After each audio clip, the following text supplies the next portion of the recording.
Hi guys and welcome back sa ating channel at sa video na ito, i-share ko naman sa inyo ang 5 tips kung paano nyo mas madaling sagutan ang inyong mga entrance exams. So itong 5 tips na sasabihin ko sa inyo ay ginamit ko na din nung ako ay nag-take ng entrance exam sa PNPA or Philippine National Police Academy. So ginamit ko na rin ito nung kumuha ko ng mga eligibilities like the Civil Service, Professional, and yung NAPOLCOM second class. Ngayon naman ituturo ko sa inyo itong 5 tips na makakatulong sa inyo during your entrance exam. And nag-work naman sa akin to nung ginamit ko. So syempre pwede nyo rin itong gamitin kung gusto nyo. Lalo na kung kukuha kayo ng mga entrance exam for college o kaya yung scholarship nyo o kaya kung gusto nyo maging kadete ng Philippine National Police Academy, ng Philippine Military Academy, ng Philippine Merchant Marine Academy or ng other service academy sa Pilipinas. So for a short introduction, ang mga entrance exams ay ginawa para matest ang inyong foundation sa pag-aaral. At syempre para malaman ng mga universities at ng mga institutions na pag-e-examan nyo kung gaano kataas yung nalalaman nyo tungkol sa coverage ng exam. An entrance exam is not supposed to be easy, sabi nga. O kahit ano pang tips sasabihin ko sa inyo, kung hindi kayo nakapag-prepare para sa inyong entrance exam, hindi rin gagana to. So ito mga sasabihin ko is mga tips during your entrance exam. So kung hindi nyo pa napapanood kung paano mag-prepare sa entrance exam, nandito sa taas yung link. So bago nga pala tayo magsimula,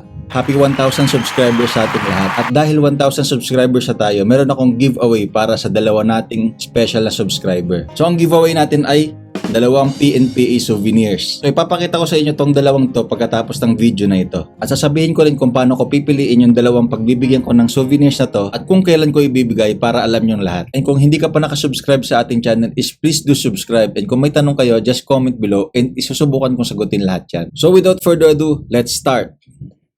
I can do all things through Christ who gives me strength. Hi guys! First on my screen!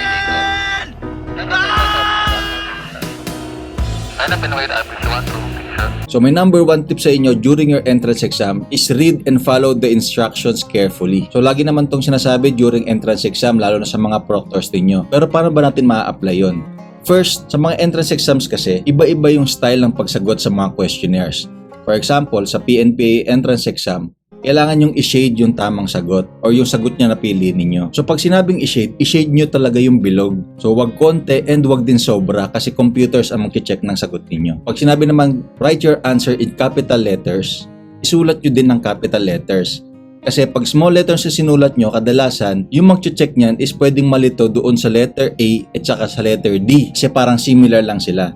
So para hindi mag-conflict, dapat pag sinabing capital letters talaga yung isulat ninyo. So that's my first tip sa inyo, basic lang. Read and follow the instructions carefully. At bukod dyan, meron din mga specific instructions sa inyong mga proctor ninyo. So pag sinabing wag mo munang buksan yung papel ninyo o wag mo munang buksan yung questionnaires, wag nyo munang buksan. Kasi pag nasita kayo ng mga proctor ninyo, maapektuhan din kayo niyan kasi feeling nyo, mapapahiya kayo. Tapos titingin yung mga kapwa nyo examinees and syempre makaka-affect sa inyo sa pagsagot ninyo yan pag nagkataon. So my second tip for you is start your exam strong. Yan.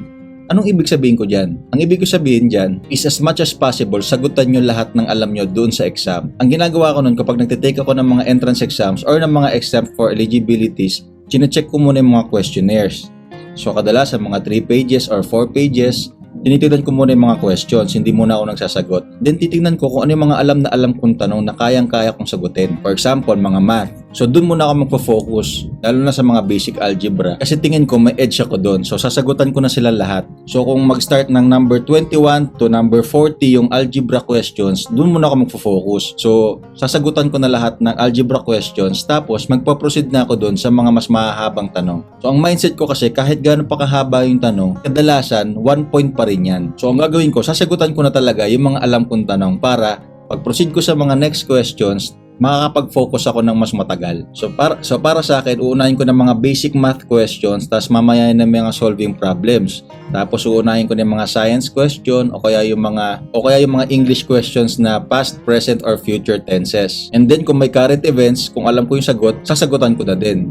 And then ihuhuli ko na yung mga reading comprehension na mahahaba o kaya yung mga math problems na mahahaba. So in that way, hindi ako magko-consume ng mahabang time sa pagsagot ng aking mga entrance exam kasi nasagutan ko na yung mga alam ko and makakabuild ako ng momentum and makaka-affect sa akin yun sa self-esteem ko na kaya kong sagutan yung entrance exam. So that's my number 2 tip, start strong. So my number 3 tip is if you do not know the answer, try the elimination method.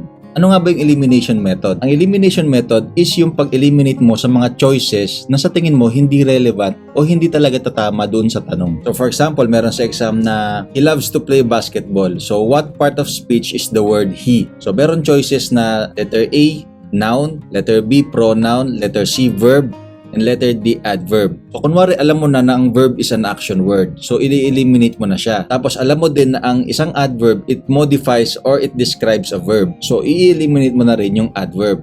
So, magdudwell ka na lang sa noun or pronoun.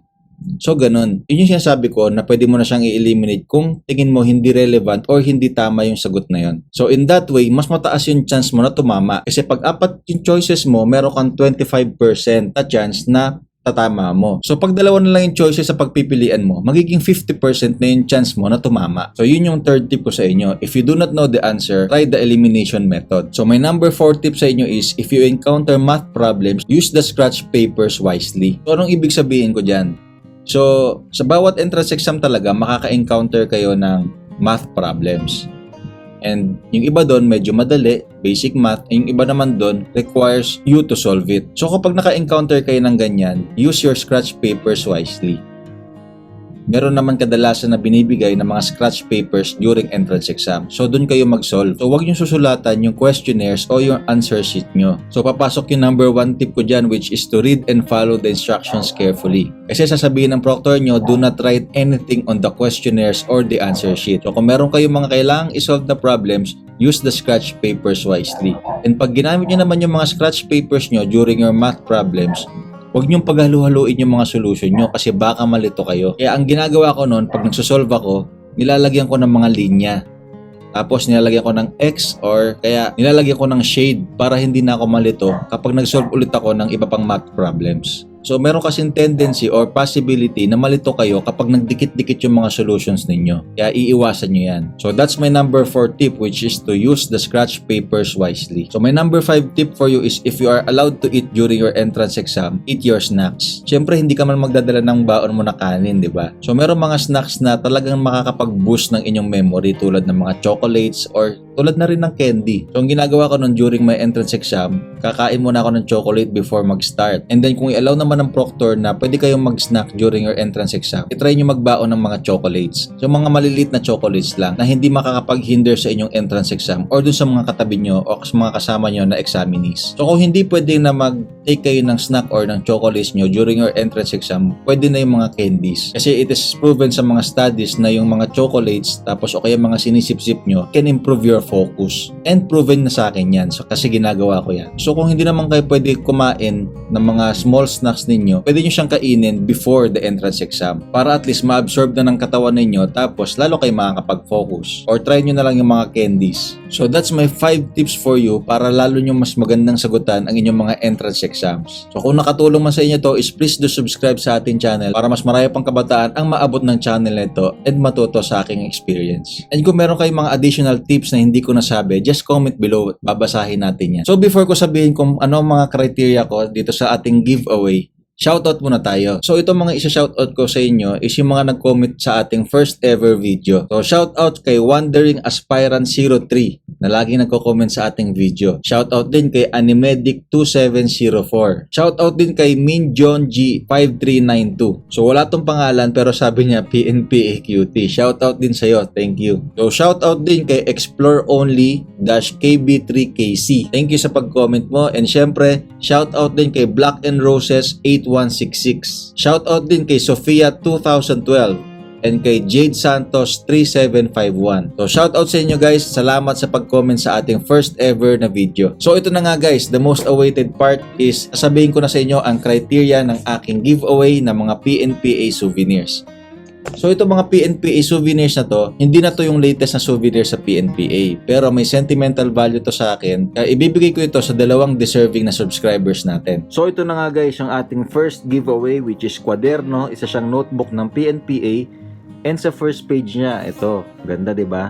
So ito, civilian ka pa lang, tapos ito, plebo, third class, second class, first class, and isa ka ng lieutenant. So yan ang itsura ng PNPA kwaderno. So ito matagal na to. Tingnan nyo, wala pa siyang sulat, 'di ba? Oh. So magagamit nyo to. bilang notebook ninyo kapag sa mga klase nyo or studies nyo sa college or kung high school pa lang kayo, pwede nyo lang gamitin. Ito si Cadet Morillo, classmate ko yan. So, di ba, ang tagal na nito. So, ito, pwede nyo ilagay yung personal data nyo. Tapos, syempre, lalagyan ko ng thank you note dito na may signature ko. So, yan ang ano dyan. Di ba? Meron pang ganyan. Tapos, meron pang mga pictures, katulad nyan. Rifle. Di ba?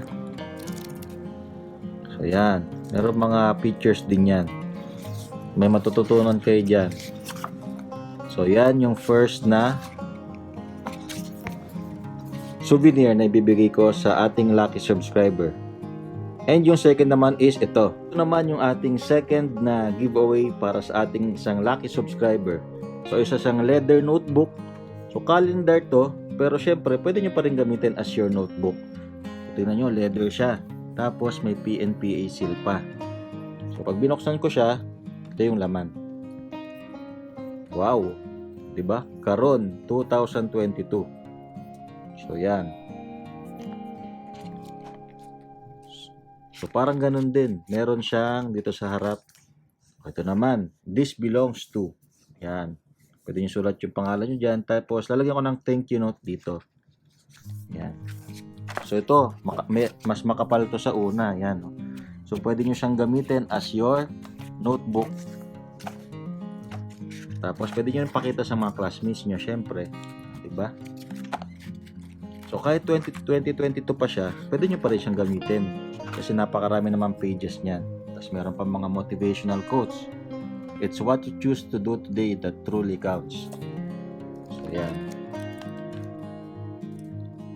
Marami kayong matututunan dito sa notebook na to.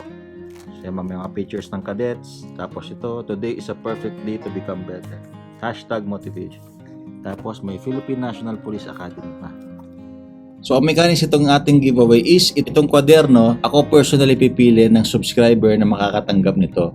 So, based ito sa inyong mga comments, syempre, sa inyong makikita ko naman sa profile ninyo kung gaano karaming comment or kung gaano karaming likes ang binibigay ninyo. And na-appreciate ko sa tuwing nagko-comment kayo ng mga bagay-bagay na nakikita nyo doon sa video. Tapos sinishare nyo din yung mga knowledge nyo and yung mga suggestions nyo doon sa video. So nakikita ko yan from the start kung sino yung mga laging nag-i-interact sa mga videos natin. So ako personally ang pipili na mananalo nito. And then, dito naman, computer naman ang pipili. So, parang raffle siya. So, ilalagay ko kung ilan ang total videos na meron ako. Tapos, papapiliin ko yung computer. So, kung meron akong 30 videos all in all, kung anong piliin na video ng computer, kunyari, 7th video. So, yun ang video na pagpipilian ng mga comments. And then, i-entry ko din lahat ng comments doon kung ilan. Tapos, so, dun sa specific na video na napili ng computer, bibilangin ko lahat ng comments doon. So, kunyari, merong 10 comments. So, sa 10 comments na yon, papapiliin ko din yung computer kung ano yung number na mapili niya. Pag ilang number na napili niya, so siya ang mananalo nitong pangalawa nating giveaway. So, leather notebook naman ito. And last but not the least, kailan nga ba tayo magpipilian nitong ating dalawang giveaway winners? Siyempre, ang date na sinet ko is October 15, 2023. So, less than 2 weeks na lang kung napapanood nyo itong video na ito at the time of the publishing. So, sa October 15 pa yung sinet ko para mapanood pa to ng iba pa nating subscribers and syempre, mas marami pang makanood itong video na to. So, maglalabas ako ng video sa October 15 and dun ko ilalabas kung sino yung nanalo ng ating dalawang giveaways. So, ito yan. So again, maraming salamat sa suporta nyo sa channel na ito. Ginawa ko tong channel na ito para sa mga kabataan na may pangarap na marating sa kanilang buhay at para makapasa kayo sa inyong mga entrance exams sa college universities or sa inyong scholarships, sa mga magtitake ng eligibilities, and sa mga gusto maging kadete ng mga prestigious academies dito sa Pilipinas. Ito ang way na aking pasasalamat dahil naka 1,000 subscribers na tayo. So again, maraming salamat sa inyo and see you sa October 15 and see you on my next video.